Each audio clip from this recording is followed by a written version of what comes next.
Hello, YouTubers. Hello, subscribers. Kisses to all of you. Get ready for a ride. I hope this video finds you well and that you really enjoy our time together. I want to say hello to all the new subscribers, all the people that are just guests and want to just hang out with us for a moment. But she's here for a reason. I forgot. Oh yeah, I remember. I'm using her as a prop. Okay. And kisses. Now, knock knock, who's there? Thomas. Thomas who? Thomas Markle. Meghan Markle, the Duchess of Sussex dad that she keeps trying to kill off. But the skeletons in her closet, which I would not consider him a skeleton, but I would consider it on her behalf because she's trying to get rid of him. She's trying to get rid of her dad forever so that she won't have to deal with that situation. And she tried to cut him off 5 years ago, but here he is. He's back. And we're going to deep dive into what he has to say. Isn't it ironic that he does it right after the Invictus? I think it's priceless. I think it's awesome because it reminds us, it tells us, hey, wait a minute. While she's over there patting people on the back, lying and hugging and kissing on people that she doesn't care about, she doesn't like, don't want to be there. She's only doing it for her own personal reasons. The merch show to build her brand as someone that cares. And that's a humanitarian, an influencer, that's someone that's standing by her husband's side by every step of the way while he does this. No, you took over Invictus. You got in the front of Invictus. You marched with soldiers with shorts on, looking like an idiot. You thrusted yourself into putting on medals. She took over Invictus. It was the Invictus Meghan show. All they reported on was about her, what she was wearing, what she was doing, how she was doing it, and so on.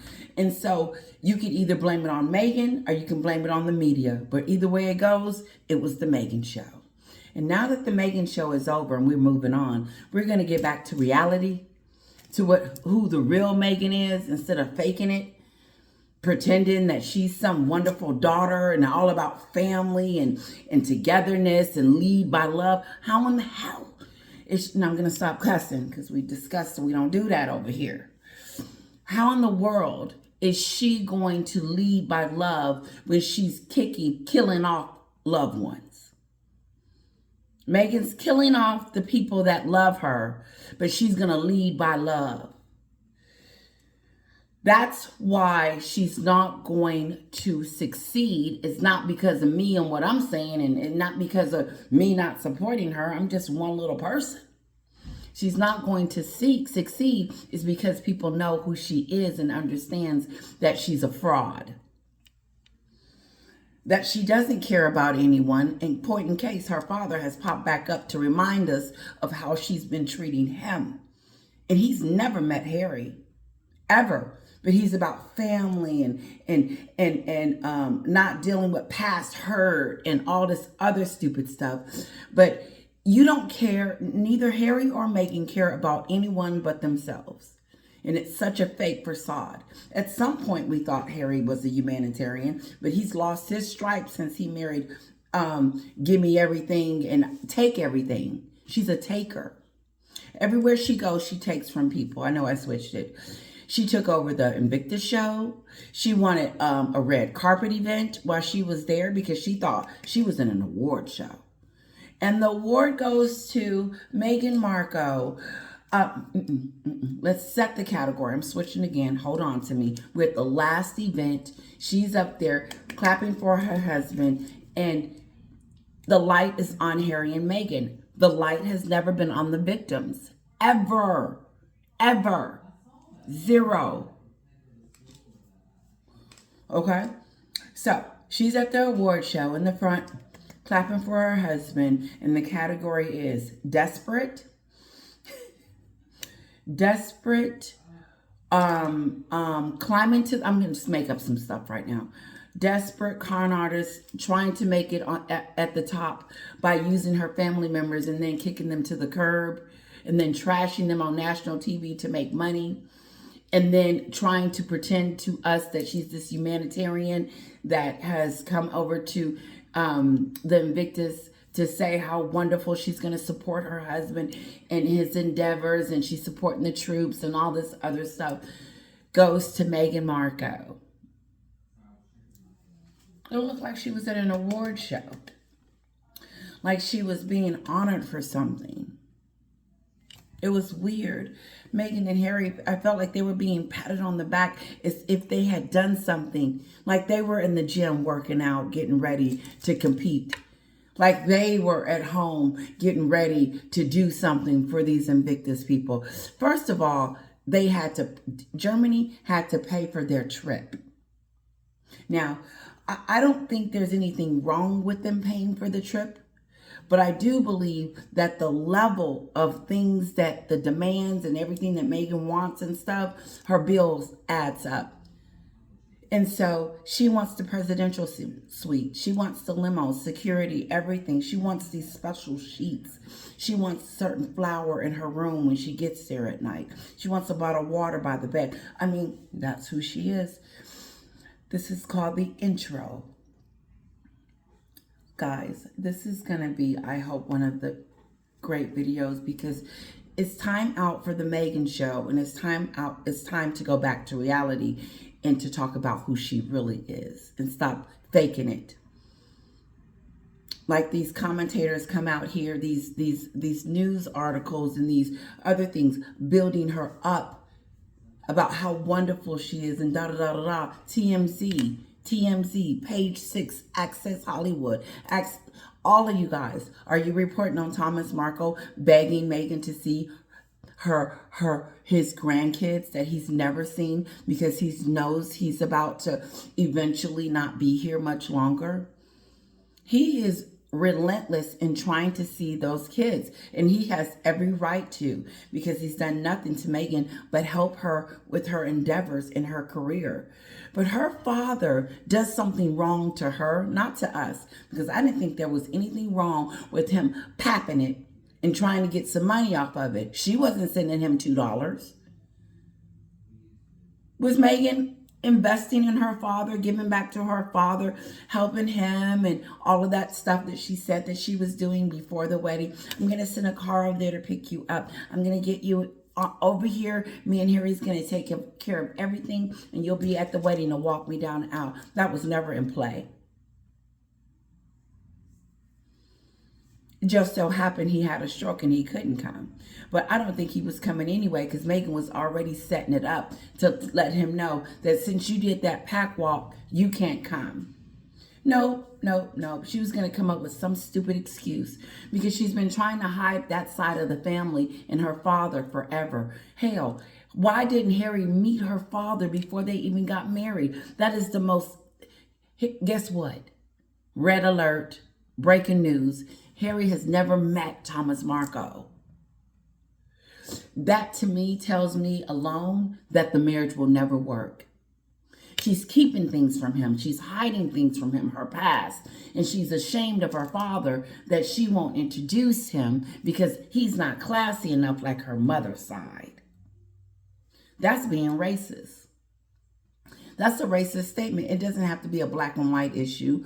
She is being racist against her family because she doesn't think that they're smart enough, good enough, and classy enough to meet the royal family. No, I beg to differ. I think it's you, the one is not classy enough or great enough to meet the royal family, and it's the opposite way. Unfortunately, Harry, with his confused self, allowed you to do this. Okay, let's get started. Okay? Let's move on. This is Thomas Markle. Let's go. He's due to turn 80 next year, and as we know, he's not been a well man recently, and indeed it was a brush with death just last year. Thomas Markle, he's due to turn 80 next year, and as we know, he's not been a well man recently, and indeed it was a brush with death just last year that renewed his plea for reconciliation with his daughter Meghan, or Meg, and her husband Prince Harry. This morning, he's going to urge that royal couple to allow him to meet his grandchildren for the very first time, while he still has the chance. Thomas was admitted to hospital back in May. We're going to hear from Thomas Markle. Forgive me for eating in between this segment. I normally don't do that, but it was looking so good. Forgive my hair, guys. We are going through a transition. I'm trying to redo it, and as I redo it, it looks kind of... So, like I tell my husband, I got to fake it till I make it. And what happens is, you just got to fake it. You got to pretend like it looks good, even when it don't. So, now we're going to hear about Thomas Markle. We're going to hear from him. Okay, let's continue. Last year, when he suffered a stroke and consequently lost the ability to speak, he's had a stroke. Speech therapy. He's now regained the ability to speak out, and he joins us live exclusively. And Thomas, you believe that Thomas Markle he's got the ability to speak better now since the last interview that he did with Samantha and his brother about trying to plead with Meghan to see them. Now, I do believe that this is going to be the video that do it. You know why? Because WME is starting to get sick of Meghan and her antics. Meaning, he's not going away. And she's going to have to address it. She's going to have to meet with her father, and she's going to have to let him see those kids. You know why? Because it's jacking with her brand. And WME and Netflix and all of them have been working endless hours to try to pull her out of this funk of disgusting PR that she has, a bad reputation, a bad publicity, bad popularity. They're trying to get her out of there. But WME, how in the world are you going to get her out of there if this keeps showing up? Her past, the one that she's trying to sweep under the rug and pretend like they didn't exist. I know that I'm interrupting this whole conversation and switching it right now, but work with me. I was over there at Sue's house, Sue Smith, and I'm talking about the Invictus again. I thought that she was a disgrace. I thought that she was jockeying for the limelight, wanting to be the most important person at the Invictus. It really ruined the moment, but it is over. It is over. So whatever it was supposed to do, let's see. But what I saw, and I want to say this about it because this was disturbing. Meghan was hugging, Harry was talking to this lady. Meghan walks up and puts her arms around both of them and kind of does a group hug. After the group hug, Meghan pushes Harry back with her hand controls, and then she pushes the other lady back and makes him go in the direction that she wants him to go in, which is clap, clap, clap, metal, metal, something was going on. It was so embarrassing. It was so just, it told me again how much control she has over him. Listen to this. Some of you don't even respond about the control that Meghan has over Harry. Do you not see the control? Do you think Harry is doing this willingly and just doing it just because he really loves her and that he thinks she's doing the right thing and it's the best thing for them? Meghan is controlling him like a puppet. This is why I had this. This is Meghan. I'm going to be Harry. So Harry's talking to someone and then she comes up. Ooh! They give a big group hug. And then what she does is she's holding me and she's pushing me back.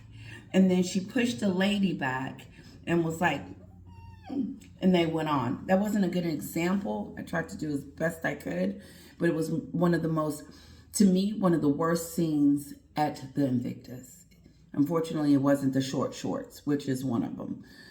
But it was the moment that she was controlling her man and controlling the atmosphere and controlling everything around her as if she was the director of the entire Invictus. She pushed Harry into roles where she wanted him to be. It felt like she set it up.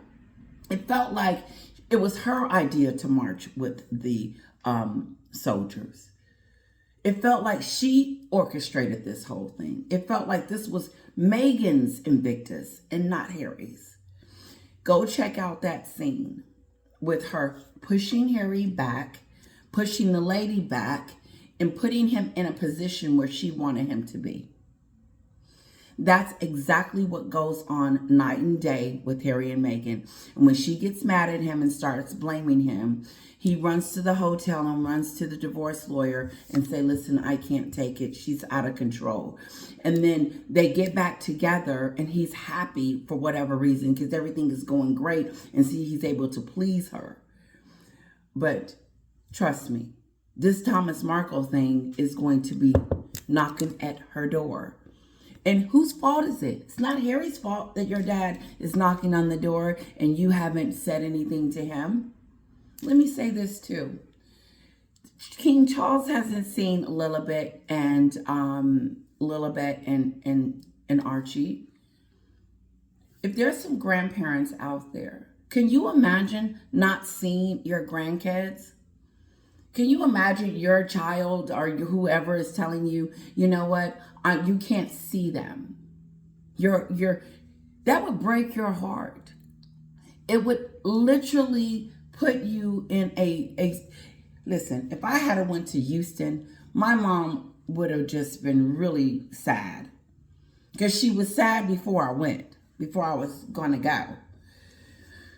And don't know what life would have been like in Houston. I really wanted that opportunity to do that. But maybe God felt it was best that I stayed here. But regardless, I went into that.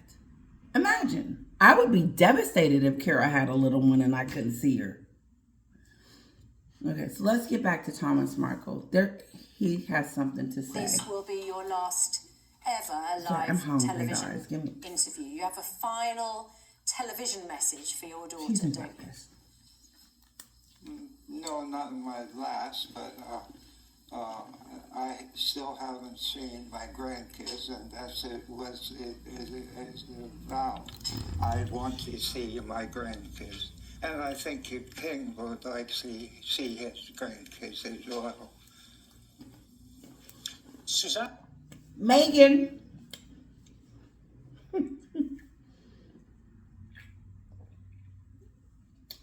Earth to Meghan. Earth to Meghan. Earth to Meghan. Your dad wants to see his kids, his grandkids. He's begging you. He's pleading with you. She's going to have to come up off her throne. She's going to have to remove herself from Invictus, remove herself from WME and her brand, and she's going to have to deal with her father. Because he keeps letting the public know that she's still, while she's out there pretending like she's some Hollywood Scarlet, Hollywood princess, this wonderful, it irks me to see her act as if she's other than what everybody is saying. It blows my mind. Come on. Anna and I last spoke to you, I think it was October 2021.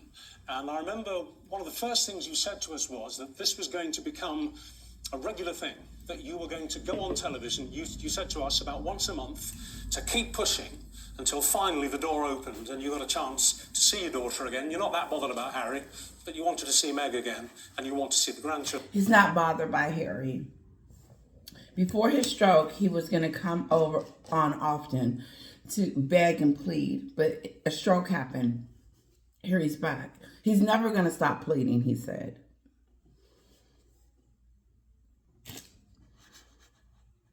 What kills me is that Harry has never met her father. Hello, breaking news, breaking news, breaking news. Sussex Squad. How can Harry have an opinion about a man that he's never met? Based on Meghan? This is what happens. Meghan explains to him who her father is, who her family is, and all this other stuff. Harry believes it, and so he just goes along with whatever she says. Instead of being a man and saying, you know what, I want to meet your father before I marry you. No, That tells me that he has no control. It is disgusting to see Harry be this weak of a man, to don't have a voice. He's the one that doesn't have a voice. How do you not meet her father if he's alive? And now you have taken her word from it and decided that it was okay to not to ban her father from seeing their grandkids. And for what reason? There's none. Children. And then we have... But check this out. When you hear, I heard a half of this story, but when you listen to it, let's find out why she's not speaking to him. The stroke. You were very ill with that stroke. As Susanna said, you lost the power of speech. Did Meghan make any attempts, even via a third party, to see how you were doing? To my knowledge, no. Meghan, when your father had the stroke, the first one, when you were getting married, did you reach out and try to keep in contact with him? Forget that. The second stroke. When your father had the second stroke, did you reach out? Did you lead by love and reach out? This is Kinsley Schofield. Did you lead by love and reach out to your father and say, you know what? In the past, we've had some issues. I'm not happy with that, but I would like you to see what I've created. Lilibet and Archie. They asked him, has she tried any attempts to reach out to you by letter, by messenger, by anything? What woman, what daughter, what person would have a father that is doting and loving and caring, such as Thomas Markle? And all the way up until the wedding was that. And then all of a sudden, he does something that she doesn't like, and she kills him completely off. She killed him off because she didn't want him to be a part of anything that's going on right now, and she's ashamed of him. And the easy way to do that is to blame him, which is what she does, and to make him look like the one that is the shark that's coming after her and making her life miserable in hell. She's done that all by herself. She doesn't need anyone's help. Trust. What she failed to do is soften our hearts by reaching out to her father, allowing him to see the kids, and also King Charles. That's why I don't support her. I don't support her because she won't allow her family, because of the way she treats her family. And if that ain't good enough for anyone, so be it. You can have your own reasons, but my reasons are concrete. I'm not giving anything to this person. This is who we're talking about. Back to reality. Back to life. Back to reality. That's a song. Back to the here and now. Oh, yeah. Because Meghan's in fantasy land. Meghan's like, I'm going to go to Invictus and show the world that I'm just this loving sweetheart. Knock, knock, baby doll. Thomas Markle is here to let you know, once again, that this is who she is. Her past is coming back for her. Even via a third party to see how you were doing? To my knowledge, no attempts at all. No one tried. I haven't seen Meghan and Harry in 5 years. And the last time I spoke with them, I was on a hospital bed before the wedding. See, if that was me, and I was, at death's door for quite a few weeks and months, and my daughter turned her back on me, I'd be heartbroken. How do you feel? Well, I guess heartbroken. I'm very upset about it as well, because this is a cruel thing to do to our grandparent. not just me, to the King of England as well. Denied the right to see a grandchild. You have to forgive my voice, but I'm trying to see a He looks really good. As we can hear in your speech, the effects of the stroke, how else has it affected you? Well, there's no cure for a stroke. You learn to manage it. So I'm managing the voice. I started with no voice at all. I didn't have any voice at all, and now it's getting better. And when I take my time. Who wouldn't be devastated if their daughter or the people that they love doesn't reach out to them and check on them? He said he had to find his voice again. Remember Meghan was talking about she was the Little Mermaid and she had lost her voice? No, Meghan, you took Harry's voice. And then you didn't even reach out to your dad to check on his voice because you were only concerned about your voice, about you, your passions, your dreams, your goals. You were only focused on what people would think and feel about you if your father came on the scene. Now we see that you were trying to hide him and you were embarrassed by him. For what reason, I have no idea. But your mother is the golden goose. And Doria, you should be ashamed of yourself for not encouraging your daughter to reach out to her father and encouraging her to stop some of this shenanigan stuff and get those kids over there too at the kingdom to see their family. I would have to imagine that it would be something wrong with me if I was one of those kids. As I grew up, if I was her child, I would probably have to have counseling as I grow up, because you can't tell me they're not fighting in the house amongst each other. There's no love there. Their family is totally cut off, so they don't know what's going on. And so you can't tell me that there wouldn't be something wrong.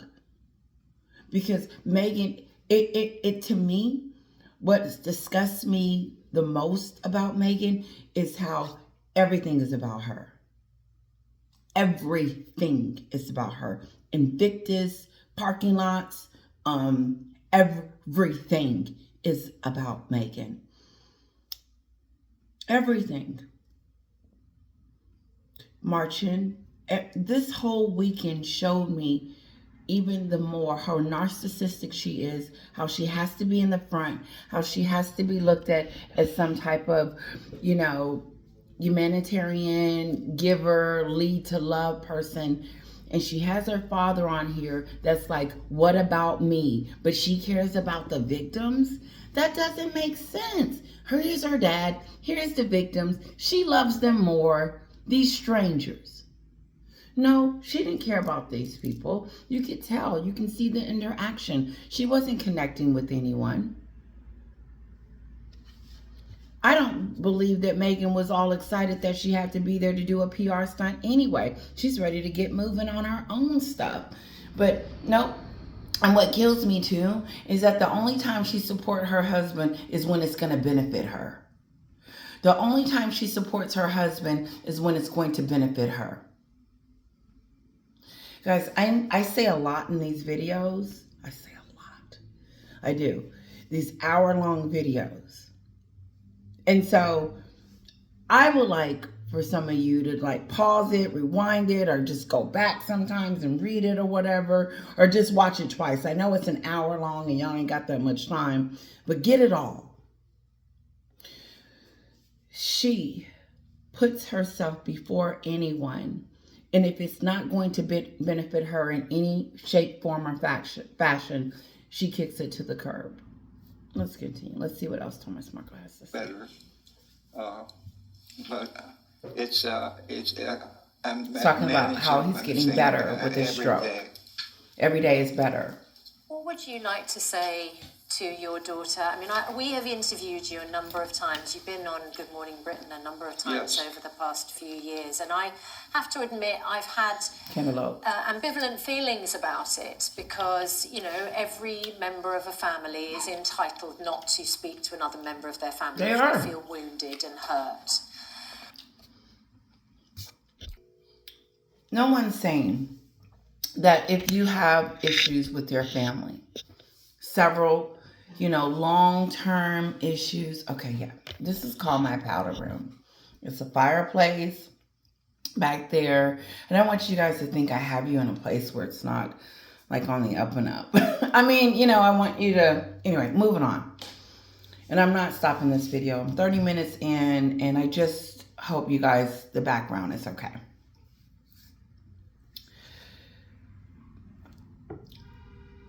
I forgot what I was saying.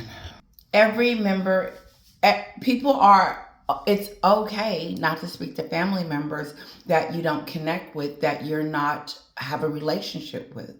Doesn't mean that you don't love that person. It just means that you guys don't have a great relationship, and it's best that, you know, we just see each other when we see each other. That doesn't mean I don't care and love about you. Love you. But that's different. She had a relationship with her father. She had a relationship with him. They were like this. But when she no longer needed him for her new brand, then that's when she thought it was the best time to kick him to the curb. This is not that case. And let's even go deeper. Every family member, I get that you don't, listen, check this out. Me and my sisters, I have three of them. And if one of us is doing something that the rest doesn't agree with, then it will be known. But that's not a good example. Let's take my older sister, Juanita, for example.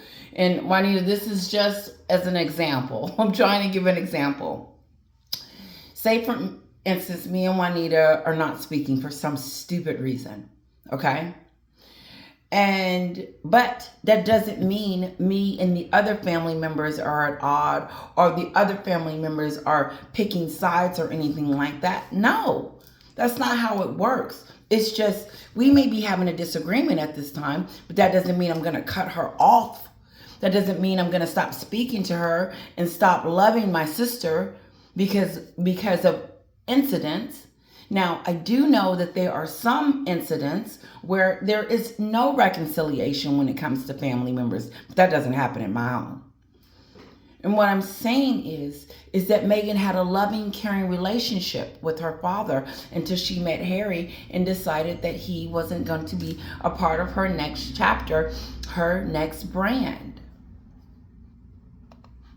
Another member of their family, if they feel wounded and hurt. This is the key, what I really wanted to talk about, is that my point is that one person, that's one family member. She cut off all family members. It wasn't just one, it was all of them. The entire fleet of family. She managed to do that on the Oprah show in one swoop. Samantha, Thomas, the royal family, and her father. She got rid of them all. Not one. So this doesn't relate to her. It's not a one-off. Just like the friendship.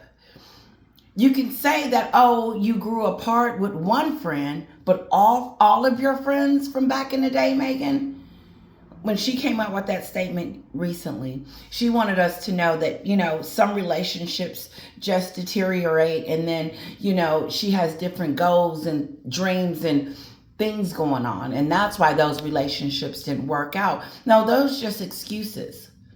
Those excuses that she comes up with to make herself look like she didn't ghost and treat her friends badly and Harry's friends badly.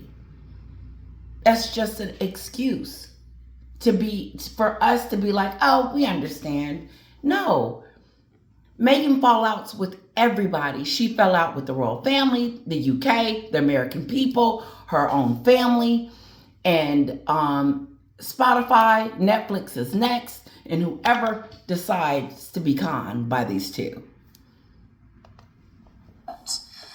And then when the book came out and the 6-part Netflix documentary came out, I think I changed my view a little bit, because they are very open about the rifts in the family, and they have not remained quiet. And so I think you are entitled to speak. Ooh, I'm gonna blow her a kiss, because she said something that was powerful to me.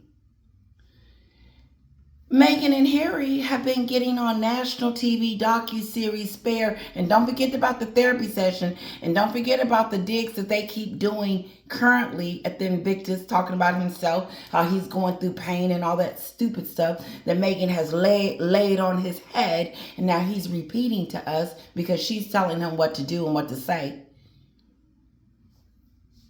Everyone, it's like I said, everyone. It's okay for Meghan to get on national TV and trash her family and say nasty things about her family. But it's not okay for Thomas Markle to get on here and plead with his daughter to see his grandkids. Why not? That's the way they did it. They took it to the media.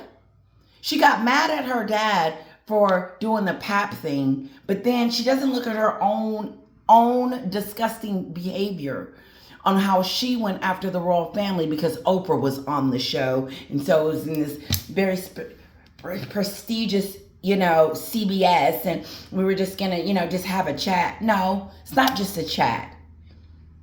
You trashed everyone at one whop. And then when someone comes out and speaks out against you, you're ready to sue or fight or call foul on them. It's interesting to me that it's okay that she does it, but it's not okay if someone else do it. Why is that, Meghan? Why is it okay for you to treat people the way you treat them, and then when your dad gets on here and begs and pleads for you to see him, you can't get past that? But you can do it though. Why is it okay? Questioning my subscribers. Why is it okay for Meghan to treat people with little respect and tell their story, to talk about them, talk about our father, Samantha, Thomas, and all of them, and the royal family, how they were racist, and Catherine didn't let the bridesmaid dresses and the tiaras and the lip gloss and the Wadey Katie. I mean, you name it, she did it. She did it on live freaking TV. But Thomas Markle can't come out and ask to see his kids. It's not okay. Shame on him. But Meghan can do it. Why? Because she's the Duchess of Sussex. I like what she said. She said it. She said at first, I was like, okay, I see how there could be problems. But then she realized when they went on the Oprah show, the docuseries and Spare, that Meghan was on a full-blown attack to take down the royal family and to make us believe that the royal family was racist and all the things that she said. If she didn't want us to believe that they were racist, then why didn't she say it? If she didn't want us to believe that her father was dead to her, then why did she say it? About family relations and... But then the reason why she didn't talk at the end of Invictus is because nobody wanted to hear what she had to say, because it wasn't going to be genuine. It wasn't going to make sense. And maybe, I don't know why, but it's good that they didn't, because whatever comes out of her mouth is fake, because it's not real. If it was real, then we wouldn't be having this conversation about Thomas Markle right now.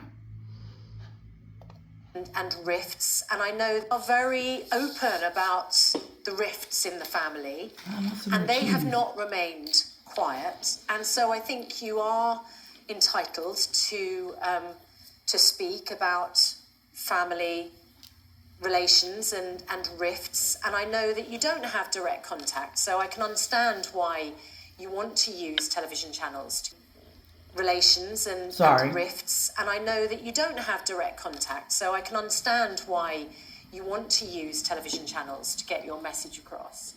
And Meghan, of course, is entitled to heed or not heed what you say. She is.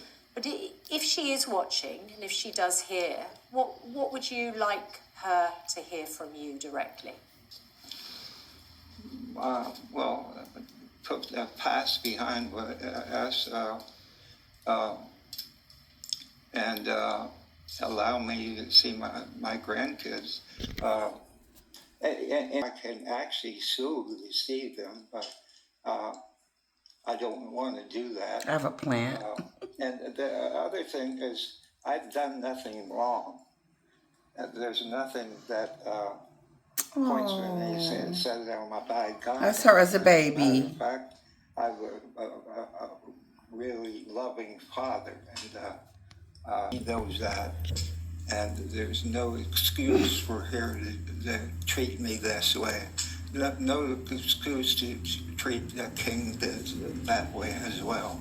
It's really no excuse to treat grandparents that way. I must. He said there is no excuse. I got our little swim towels over there. There is no excuse for the way she's treating her grandfather, treating her father this way. There is none whatsoever. You can't. It's just not. What is she going to do? Come out with a memoir and tell us how bad her dad was and keep telling us how bad others are and how great she is? Is she going to keep telling us how bad others are and how great she is? If you're a great person, it shows. If you do things out of the goodness of your heart, if she's over there at Invictus and doing this for the goodness of her heart, it would show. And it shows the opposite. It doesn't show. Her character doesn't show what she spills out. It shows the opposite. There's no love. There's no compassion. It's only me in the room. Let's be honest with you, I'm sort of with Susanna on this. I was looking through all the notes on this story yet again last night, and I was struggling to work out what it is seriously that you've done wrong. I mean, Me too. Given that the two of them have been so... We're all trying to figure out what the heck Thomas Markle did. And wouldn't you think that him having a stroke would cover all that other stuff that she thought that he did? If you were upset with someone that you loved, they did something to you, and then you found out that they are hurt, or guy had a stroke, or something's going on with them physically, wouldn't you reach out to them and say, I don't know what we were arguing about, but I love you, I care about you, let's move on. I'm sorry that you had a stroke, I don't want to lose you. No, Meghan doesn't care if she loses her father. What does she think's going to happen when she does lose? If and when she does lose her father, that we're going to feel sorry for her? Why would I feel sorry? And then she's going to go and pretend like she's crying. And what would happen? Okay, I told you we were going to start doing fantasy land, going into storytelling and pretend land like Meghan do. Let's go to the fairy tale land. I'm going to come up with a song or something to call it Fairy Tale Land, Fairy Tale Meghan, something about fairy tale. I don't want to do it hypothetically. I'm just going to say a big if. And I pray that he lives 100 more years and everything. I do not wish any ill will on Thomas Markle, and we know that. But what if something tragic happened to Thomas Markle? What would she do? Would she show up and go to the funeral like she's some loving daughter? How would that work out, knowing that she's not even talking to him? Would she go to the funeral? Would she use that as a pap moment? Then would she talk about, yeah, our relationship was strained, but I did love my father. It didn't show that you loved your father.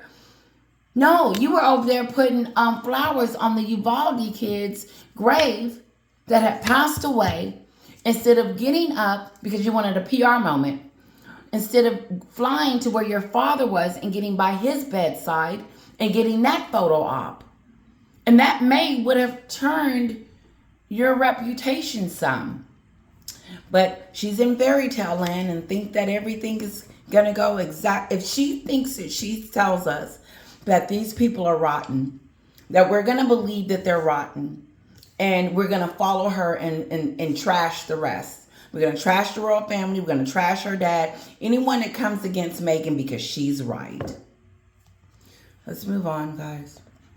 Open with their personal details with the world's media through the TV series. Wrong.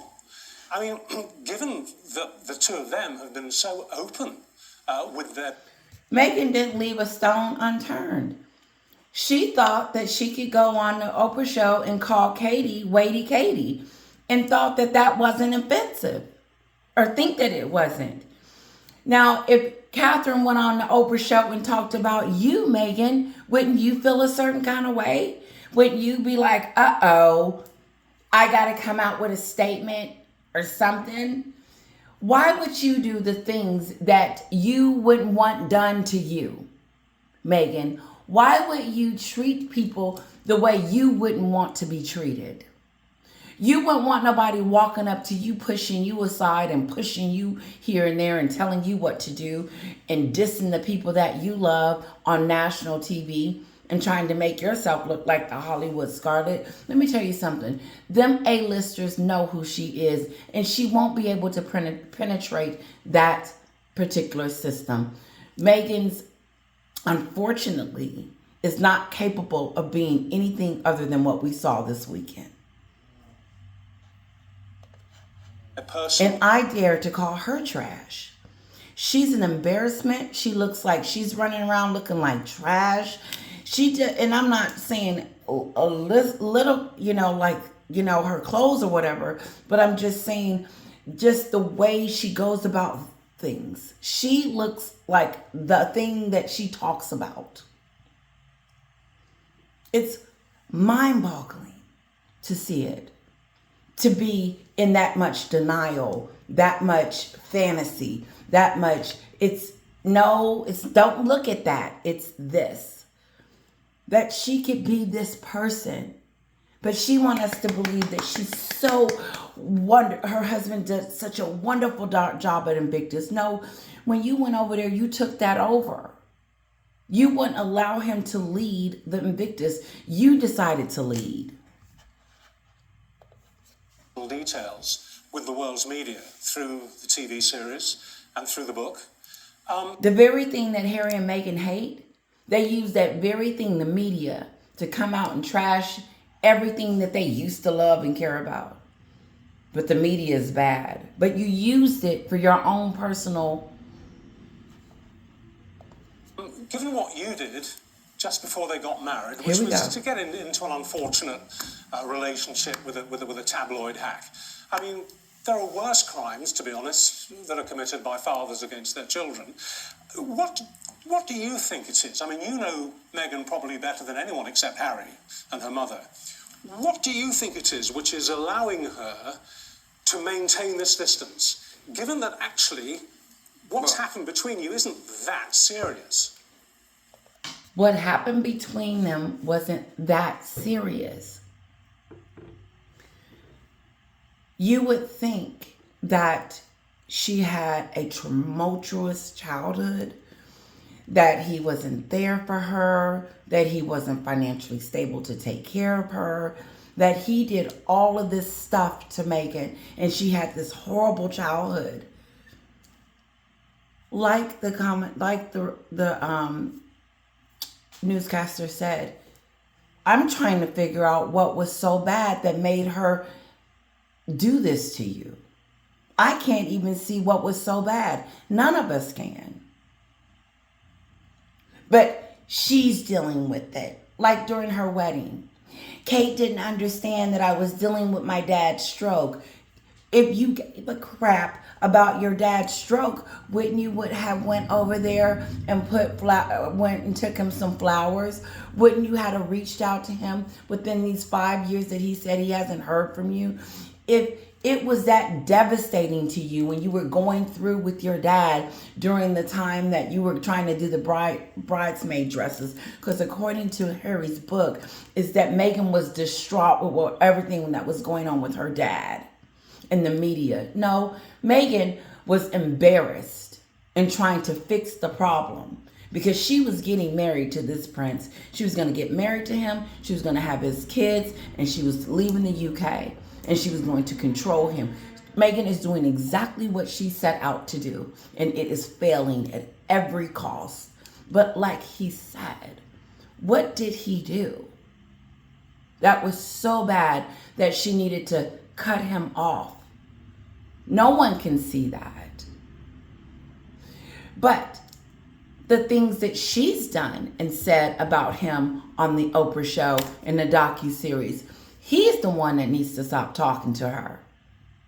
It's her that causes the drama. It's Meghan that causes the friction.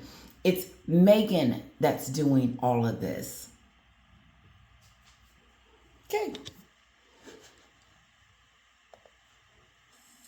Meghan, we don't see what your father did that was so wrong, although you're trying to make a big to-do out of it. But wouldn't his stroke supersede whatever he did to you?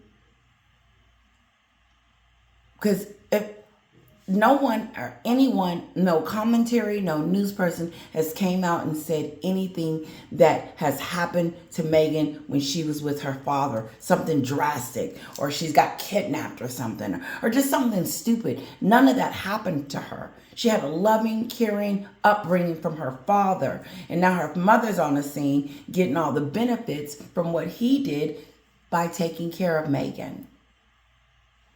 But she's running over there to Uvalde wanting a pop-up to show that she's leading by love. If you had went to go see your father, we would have saw something there. But you continue to tell us and show us who you are and want us to see something that's not loving and caring. Come on, guys.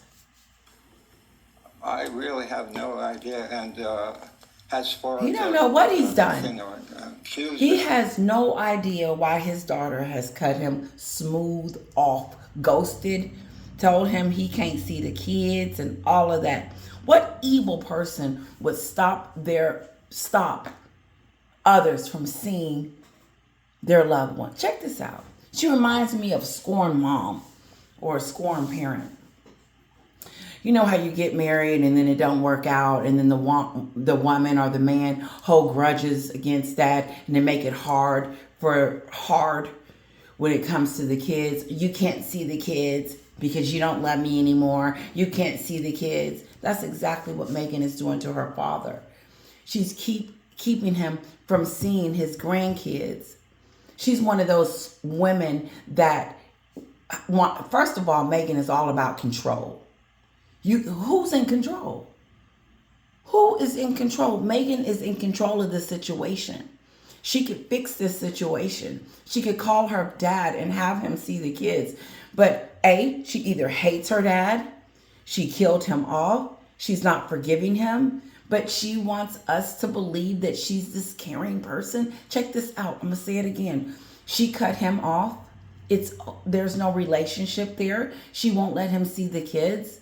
But she's leading by love. She has this wonderful compassion heart.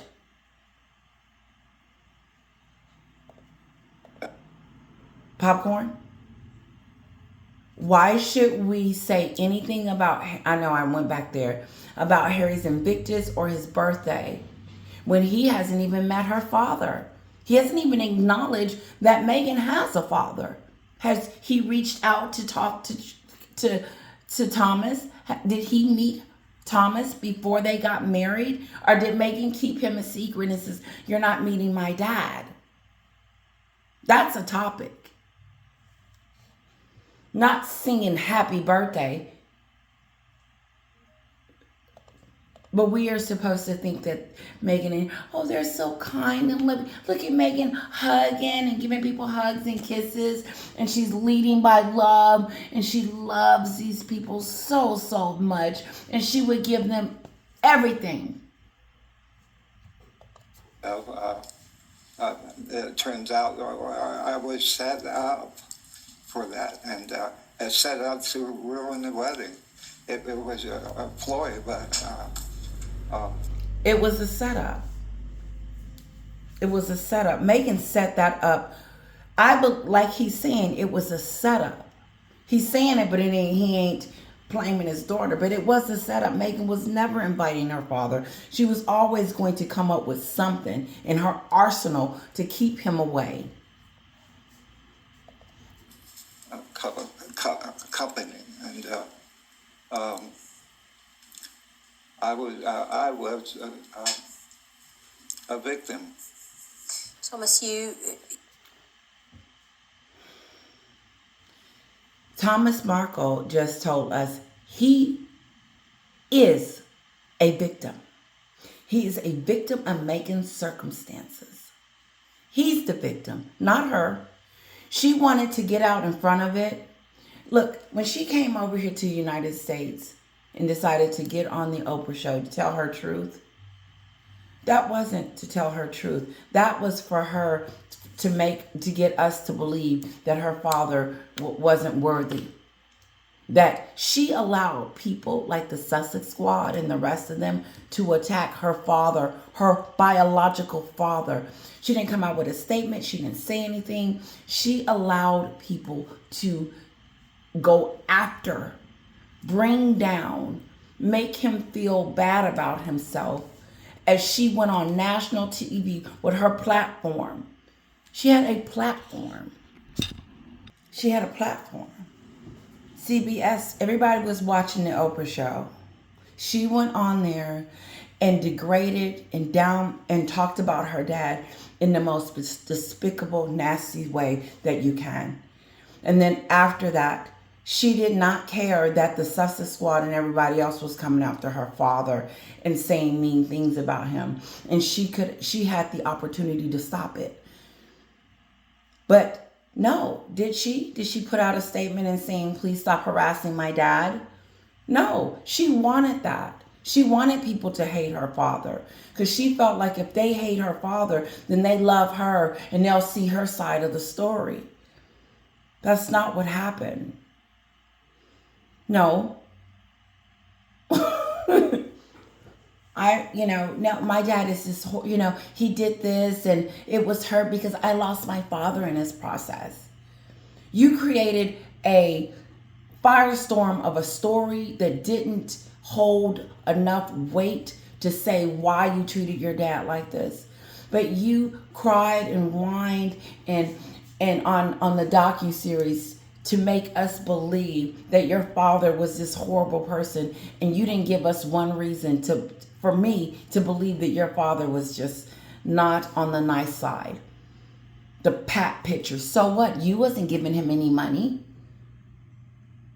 And so what if he did that? And he's your father. For you to be ashamed of him makes people ashamed of you. We understand he's there the was victim. that. He's a victim of Meghan's circumstances. Netflix is a victim. They don't know it yet. Spotify was a victim.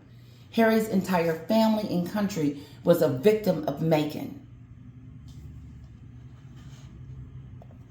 Incident with those staged paparazzi photographs, and that had caused a breakdown. The staged before paparazzi the pictures. wedding. But during the documentary, Meghan said, after the wedding, my father did interviews, mostly saying things, incident with those staged paparazzi photographs, and that had caused a breakdown.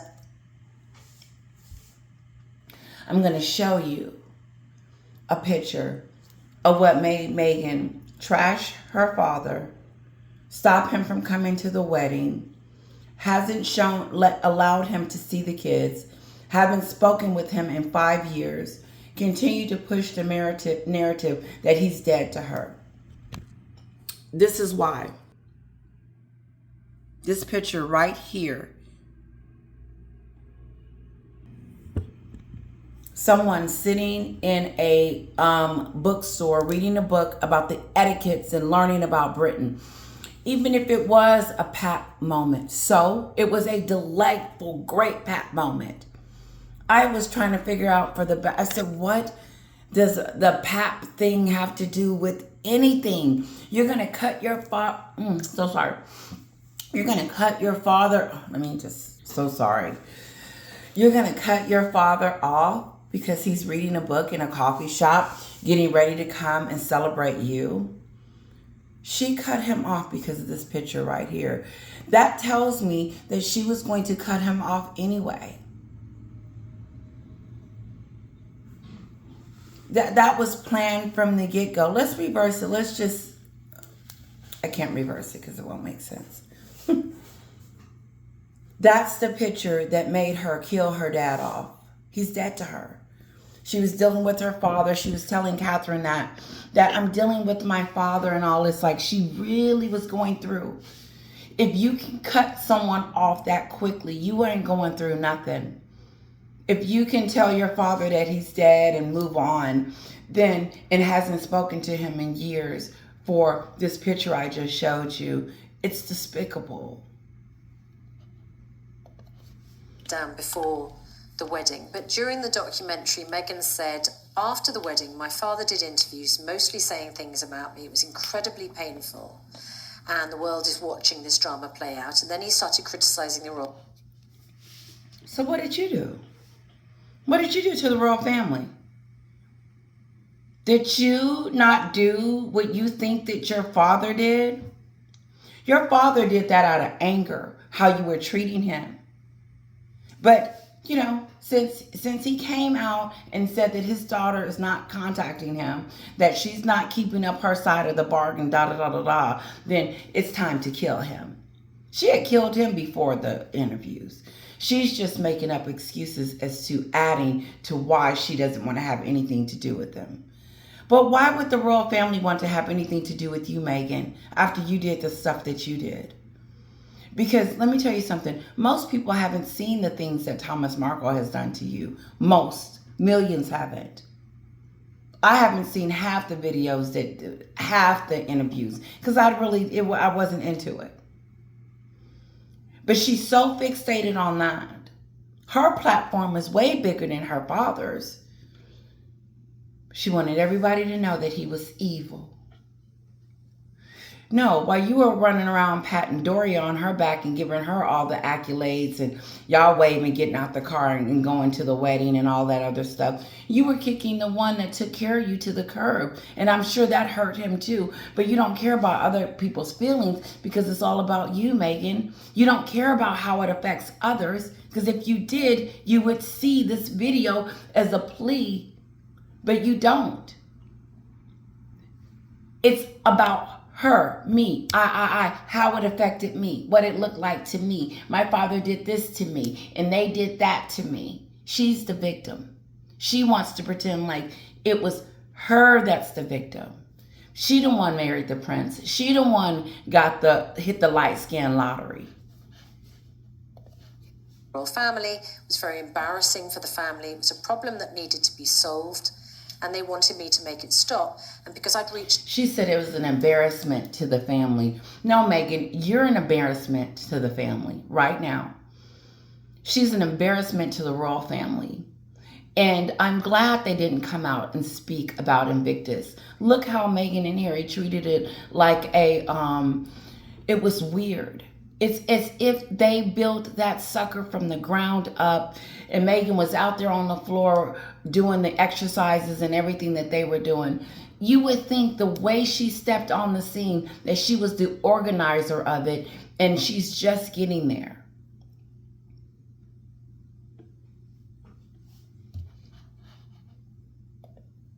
Now, I want to hear her say that again. And because I'd reached out to Her Majesty, I was like, this is what's going on. It's embarrassing. No, you're the embarrassment. Look how she's pushing it back on the royal family, says it's an embarrassment. And so I reached out to the queen, and I did this and I did that because of them, because of they, because of my father, because of the queen, because of what they said it was going to look like. She takes no responsibility, none whatsoever, in this situation. She's talking about how everybody else's part except for hers, that she didn't have anything to do with her own father. Solved, and they wanted me to make it stop. And because the queen and everybody wanted me to make it stop. They wanted me to tell my father to stop doing this, make it go away, tell him it's embarrassing and all that other stuff. No, she felt that. She thought that. And now she's blaming the royal family. I don't believe nothing that she says. I don't.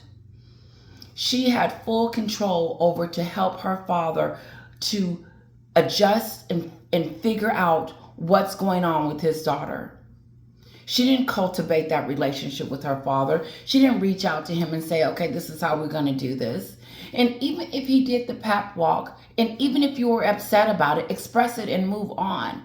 But that's enough for you to cut him off? Okay, so if it's okay for Meghan to cut everybody off, why is it not okay for us to cut it off?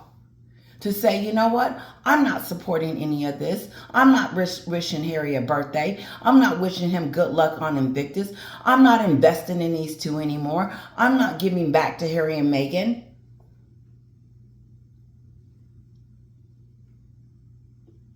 Why would I? No, here she go blaming the royal family, saying that now it's back on them, that what's going on with her father. No, shut down the entire wedding. Look, you the one wanted this big wedding and all this other stuff that you didn't need to have because you had already been married before. And the queen wanted a small ceremony, but not you and Harry. You made it a spectacle. Reached out to Her Majesty. I was like, this is what's going on. What do you want me to do? What advice do you have? And ultimately, that don't even sound like her. What do you want me to do? What advice do you want me to have? Meghan doesn't take any advice or anything from anybody. She's doing what she wants to do when she gets ready to do it, when she wants to do it. She left the royal family. They didn't want her to leave. She decided to leave. So who is she listening to? She wasn't listening to anyone. This is that stupid stuff. It was suggested by the Queen that I write my father. Well, at this point, since she didn't know what the hell to do with her father, which is to pick up the phone and have a conversation with him, she acted like she was talking about a stranger, somebody that she had never known before. Now, all of a sudden, she needs the Queen to give her advice about her father? That's her putting it back on the Queen. That's her putting it back on the castle. That's why I never understood why all of a sudden that Meghan came into the royal family, that they were now responsible for everything that she does and do. I stepped out to the Queen because I didn't know what to do about my father. That's that fairy tale, fake storytelling stuff. Get your father on the phone and talk to him. He wants to talk to you. You're running from him and talking about, I don't know what to do. I don't know what to do, Queen. I'm sure she said, call your dad and work something out, Meghan. And then she lied and said they told her to write a letter. No, they probably told her, listen, communicate with your father and try to figure out what's going on. But she went to them like, I don't know that's that dumb moment. You know, she has those dumb moments. I didn't know how to curtsy. And I had no idea that they didn't want Ashley to be there. So I thought, lying. Dumb moment. So here's another dumb moment. I asked the Queen what I needed to do with my own father, the one that I've been living with for knowing forever. I'm going to ask someone else's advice about something that I should know about. How to get in contact with my father. You're the Duchess of Sussex.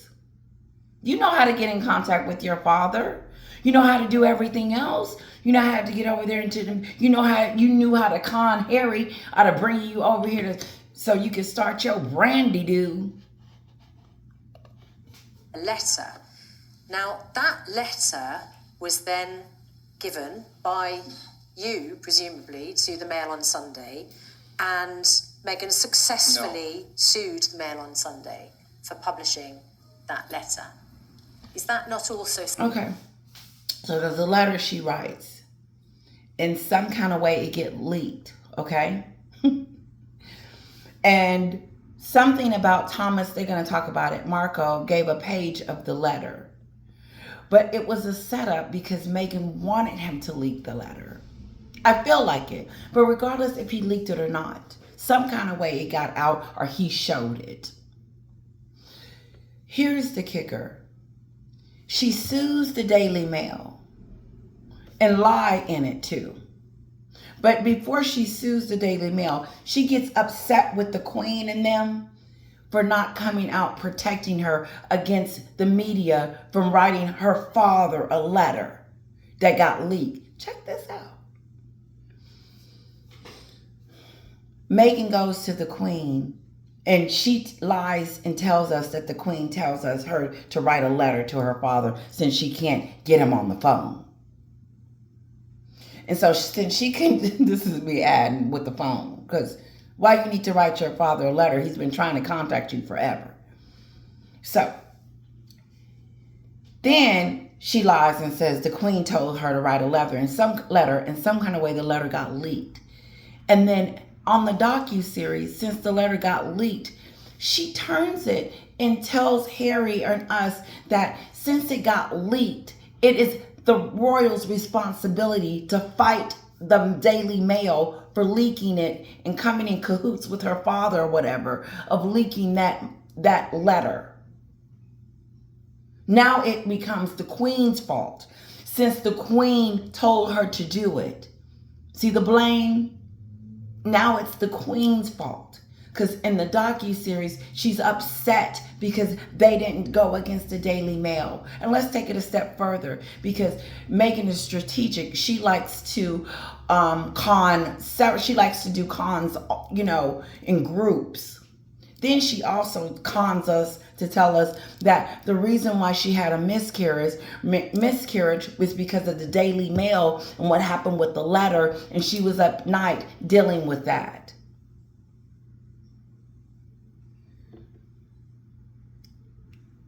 That's her father. That's not the Queen's. It has nothing to do with that.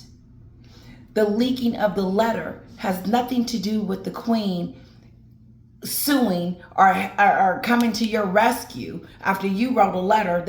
That's drama. Meghan came with baggage and drama into the royal family.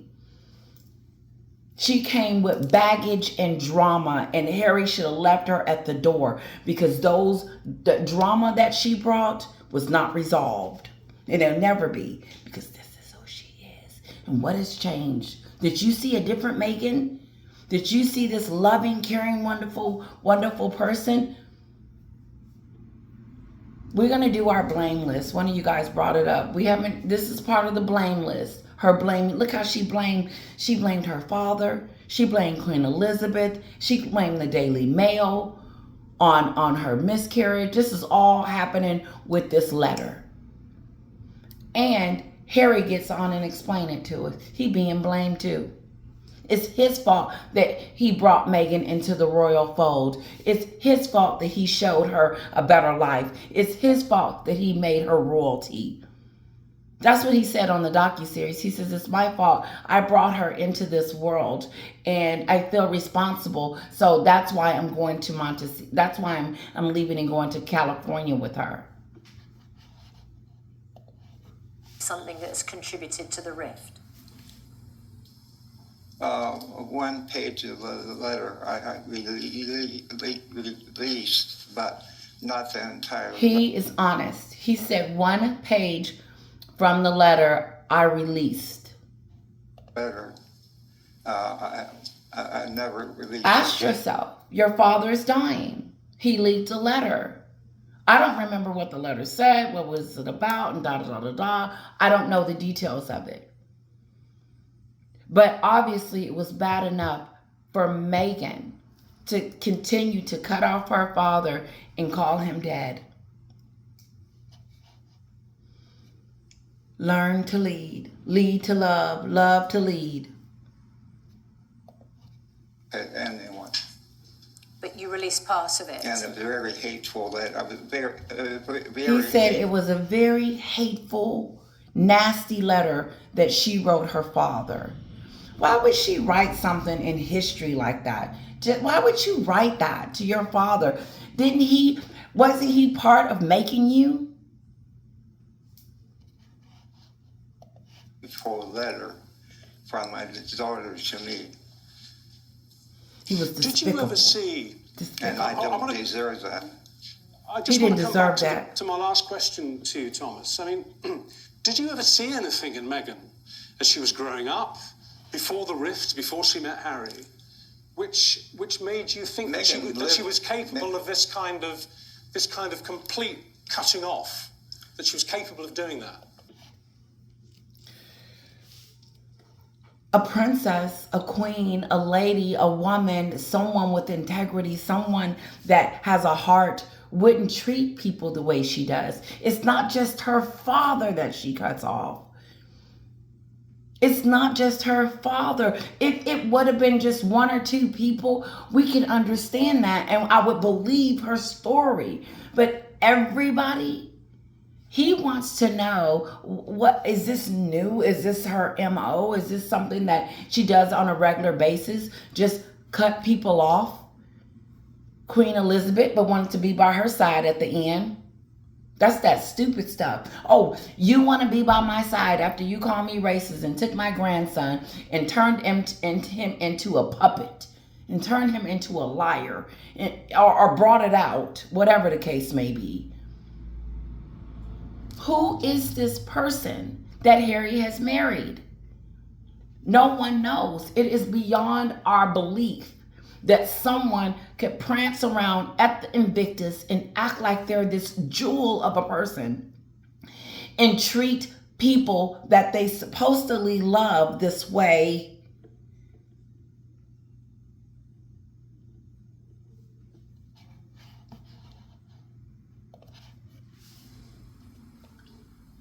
Meghan lived with me from the 6th grade to high school, and I never... Meghan, your father took care of you from the 6th grade to high school. That means nothing to you? That he did that for you? It doesn't, it's just, that's water, just sweep that under the rug too. Your father, you put fame, fortune, and everything. You put yourself all the time before everything. But you do that in every instances when it comes to friends and family. You put yourself first. And how does this person fit into the category of my life now that I've married a prince? He didn't fit there anymore because you felt like you had arrived and you didn't need your dad anymore. And you didn't want him to be a part of your life anymore. So you created this fictitious, drama around him to make him out to be some mean person. But it falls back on you. They're trying to figure out what type of person that calls themselves a humanitarian, someone that calls themselves an influencer, that loves and is about family and milkshakes and all this other BS, would treat not one person, everyone that she comes in contact like this. But we are supposed to think that she's at Invictus thinking that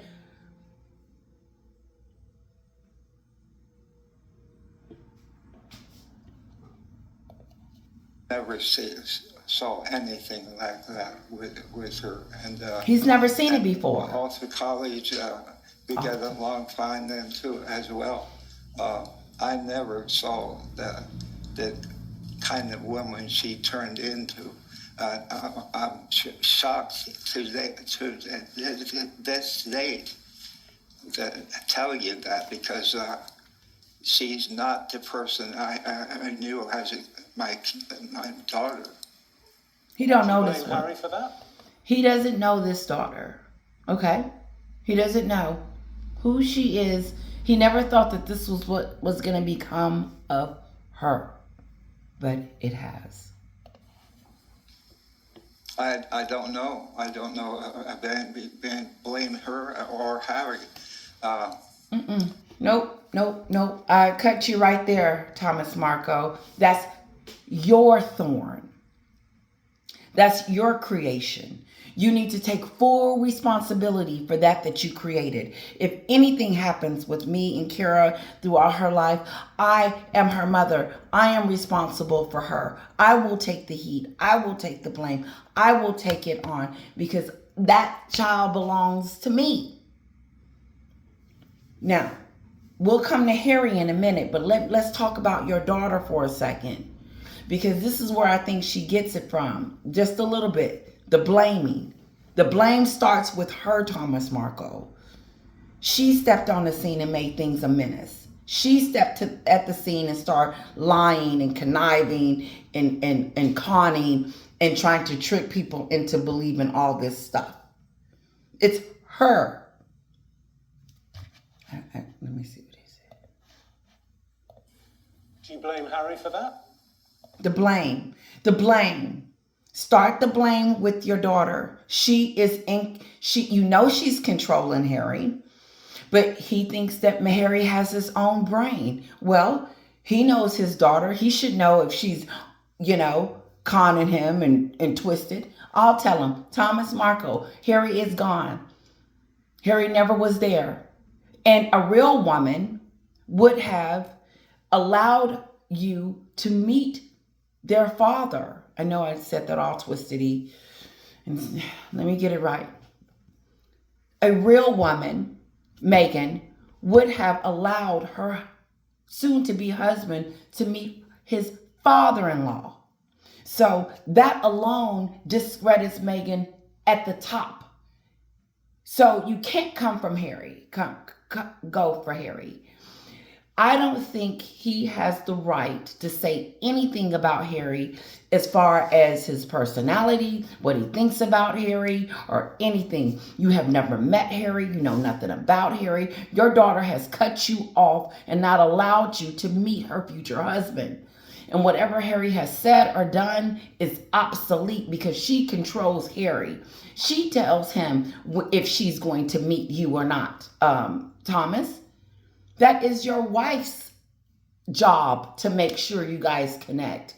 Because Harry's her puppet. He's just going to do what she tells him to do. Hasn't he? What man would not want to meet the father, especially a prince? You want to know what's going on. I would have been really weary about marrying someone that I haven't met the entire family. Who does that? It is your daughter. It lies at her feet. This is her show. This is called the Meghan, the Duchess of Sussex show. And Harry's a pawn in that. He is not to blame in this situation. Your daughter conned her way into his life and did this. Not that he is innocent, but when it comes to Thomas Markle and Harry, there's not a relationship there. He doesn't know Harry, so he really can't elaborate on the blame part. Yes, Harry could have stepped up and did all this other stuff and pushed his way to meet Thomas Markle. How? How was he going to do that with a woman controlling him from the onslaught? Harry has not, at this moment, Harry doesn't have a brain of his own. Any idiot would meet the father, but Meghan stopped that. She's running the show. She stopped Harry from meeting the father. She told him, we're not going to meet my dad.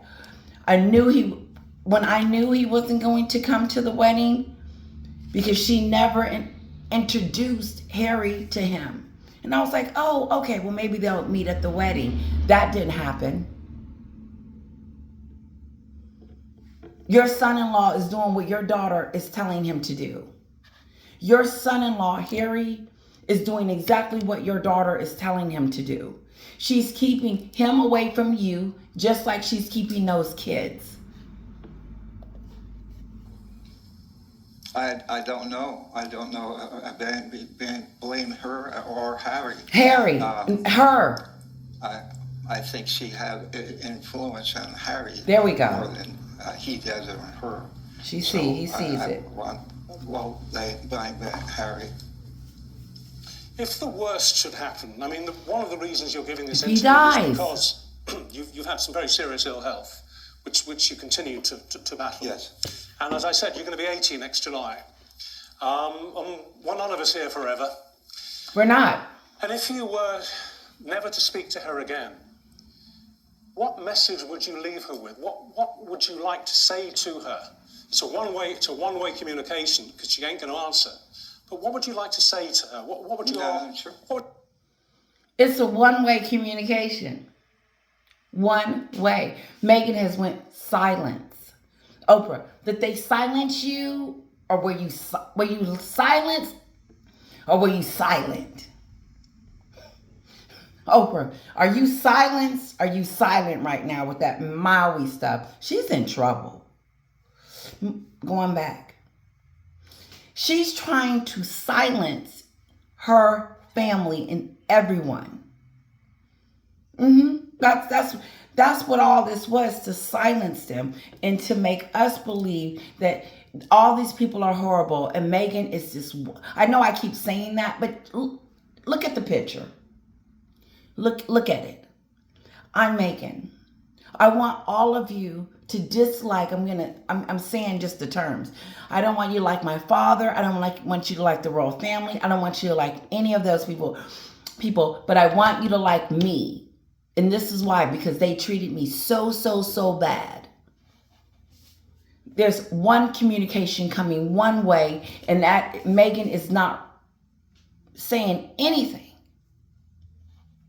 And she thinks she's justified. What's your last will and testament to your daughter be? Last will and testament.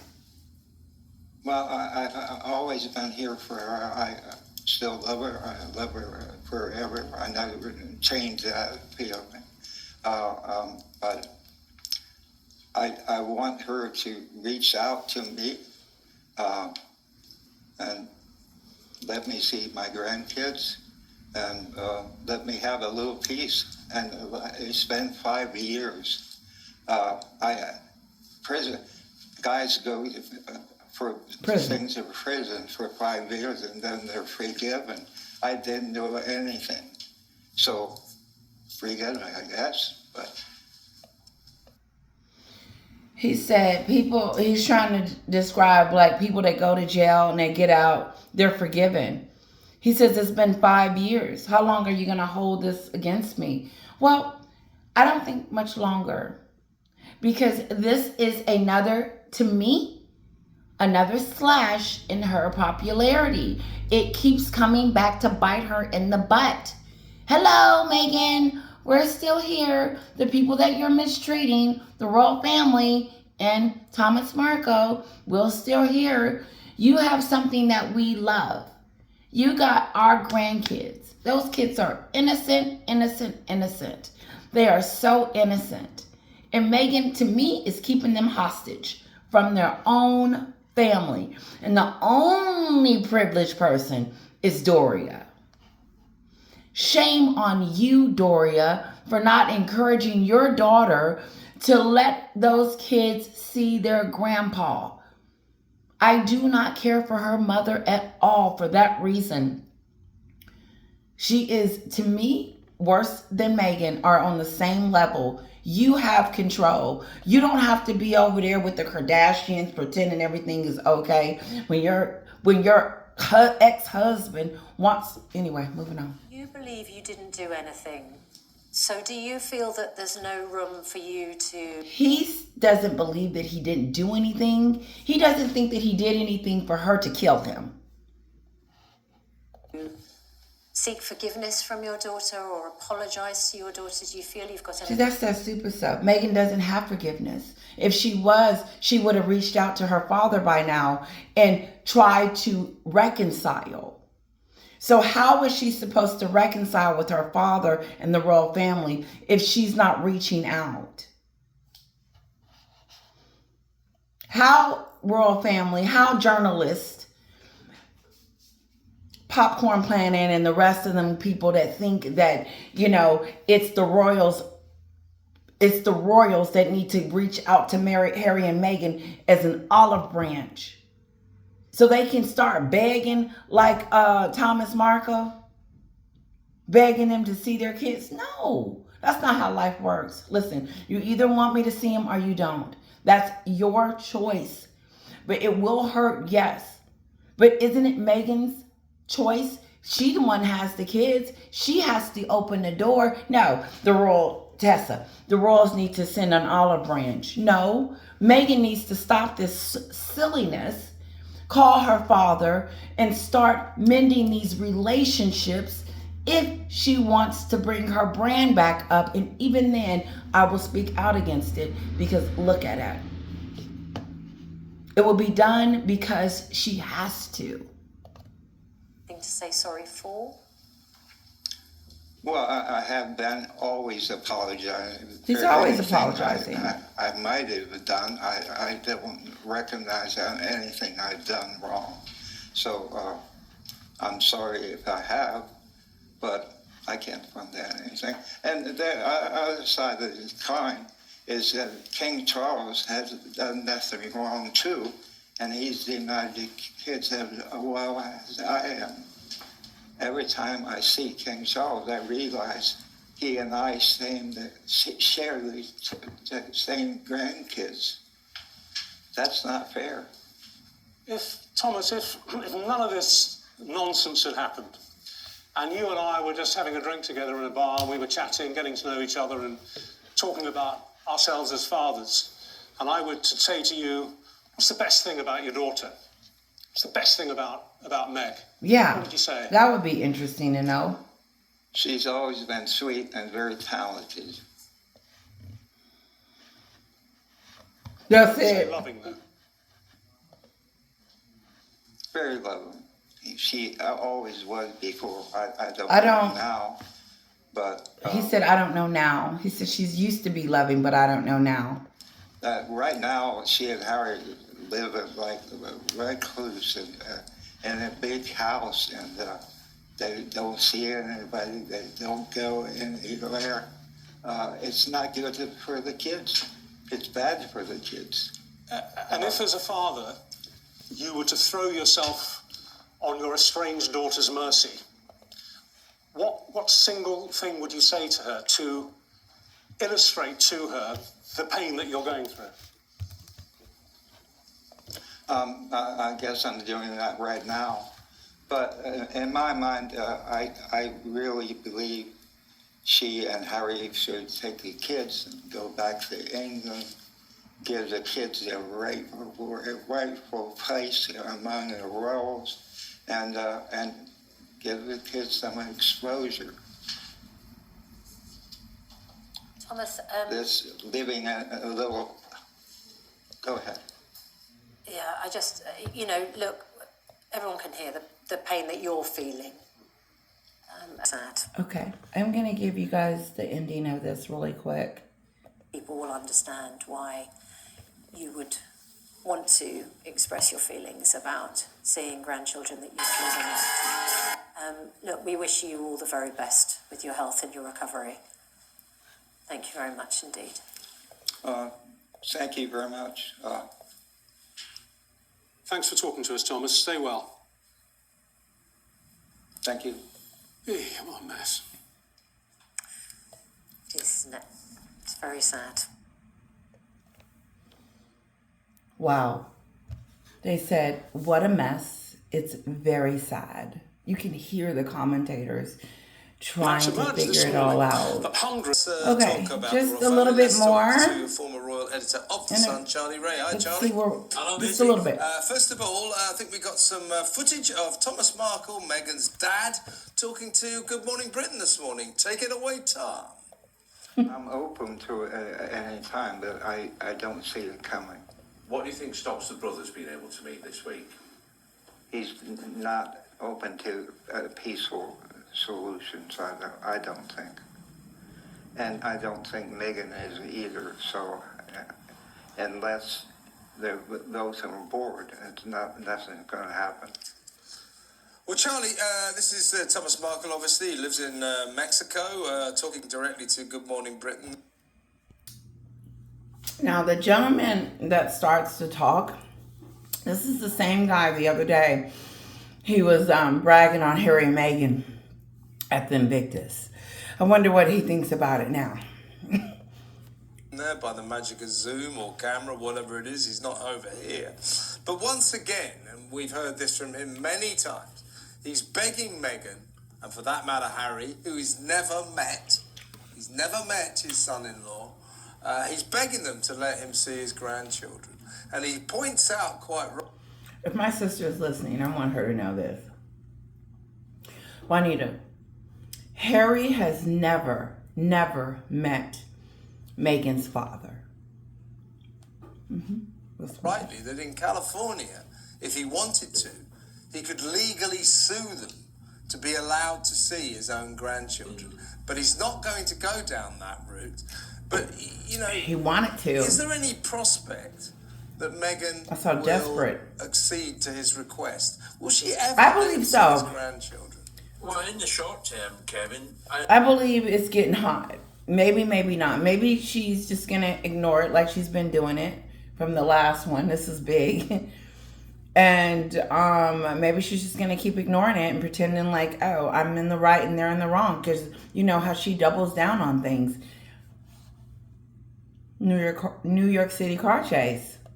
I don't think there is any chance of him being allowed to see his grandchildren, which is a great, great pity. Now, this is a man who's already suffered. He's got... And see, this is that stupid stuff. He done suffered. Meghan gets to the Invictus and starts lying and talking about how she gonna bring the kids to